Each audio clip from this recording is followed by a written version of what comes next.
Olá meus amigos, olá minhas amigas, tudo bem com vocês? A gente conversou um pouquinho na aula anterior sobre o que é a súmula vinculante, qual é o quórum necessário para a aprovação da súmula vinculante e falamos um pouquinho também sobre a forma como a súmula vinculante é aprovada no STF. O STF pode de ofício, ele mesmo, entender necessária a publicação de uma súmula vinculante ou alguns legitimados, aqueles mesmos da ação direta de constitucionalidade e da ação declaratória de constitucionalidade, que podem aí efetivamente fazer a provocação ao STF para a aprovação da súmula vinculante. Na aula de hoje, a gente vai entrar um pouco mais pormenorizadamente nos parágrafos do artigo 103A da Constituição Federal. Antes da gente ir para o nosso amigo Arco, vamos ler comigo aqui o parágrafo 1º do artigo 103A da Constituição Federal. A súmula terá por objetivo a validade, a interpretação e a eficácia de normas determinadas, acerca das quais haja controvérsia atual entre órgãos judiciários ou entre esses e a administração pública, que acarrete grave insegurança jurídica e relevante multiplicação de processos sobre questão idêntica. Então, pessoal, indo pro Arco, vamos lá, vamos voltar na nossa aula de súmula vinculante, como a gente vinha fazendo anteriormente. E é importante que vocês entendam que a súmula vinculante ela é cabível sempre que, nos termos do parágrafo 1º do artigo 103A, haja uma controvérsia acerca da eficácia da interpretação ou da validade de determinadas normas jurídicas, mais uma insegurança jurídica a respeito dessa aplicação, dessa determinada norma jurídica e multiplicação de processos.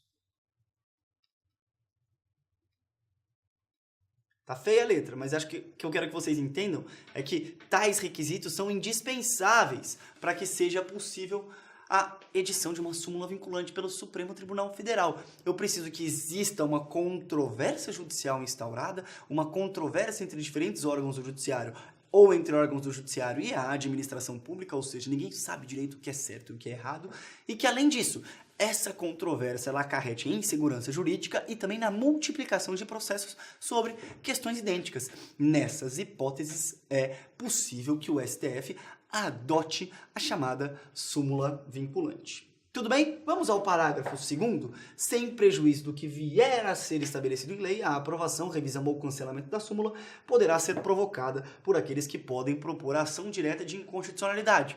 A gente vai falar um pouco mais disso nas próximas aulas, mas é importante que vocês entendam que não porque a súmula vinculante foi aprovada que ela deverá perdurar, deverá produzir seus efeitos para todo sempre.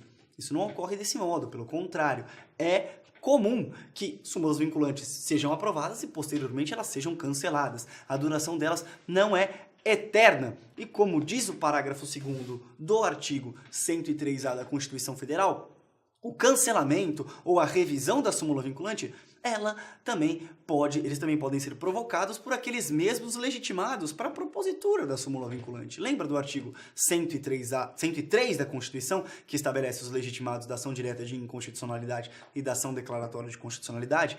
Esses mesmos carinhas podem sugerir ao STF a adoção de uma súmula vinculante e sugerir ao STF a revisão ou o cancelamento dessa mesma súmula vinculante.